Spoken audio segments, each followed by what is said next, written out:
আসসালামু আলাইকুম সবাইকে। আজকে আমি বানাচ্ছি আমসত্ত্ব বানানোর জন্য আমি কিছু আম কেটে নিয়েছি। আমগুলোকে ভালো করে ধুয়ে পরিষ্কার করে নিয়েছি। এখন আমি একটা চুলায় একটা পাত্র বসিয়ে দিয়েছি। পাত্রের মধ্যে অল্প পরিমাণে পানি দিয়ে দিয়েছি।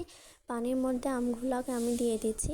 আমগুলো এখন ভালো করে নাড়াচাড়া করে নিয়েছি। যতক্ষণ না সিদ্ধ হচ্ছে ততক্ষণ পর্যন্ত আমরা এগুলাকে জাল করব।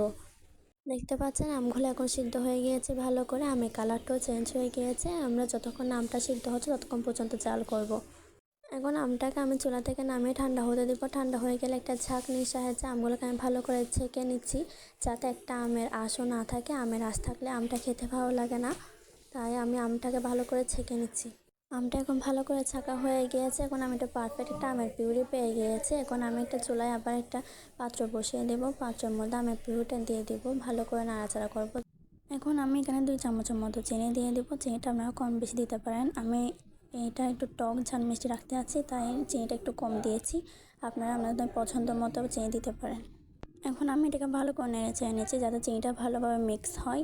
চিনিটা মিক্স হওয়া পর্যন্ত আমরা ভালো করে এটাকে নাড়াচাড়া করব। আমি এটাকে 2 মিনিটের মতো ভালো করে জাল করেছি, যতক্ষণ না চিনিটা ভালো মতো মিক্স হচ্ছে। এখন আমি এখানে দিয়ে দিব আধা চামচের মতো লবণ, আধা চামচের মতো 5 ফোড়নের মশলা। এখন আমি এটাকে আবার ভালোভাবে মিক্স করব, সব কিছু যাতে ভালোভাবে মিক্স হয়।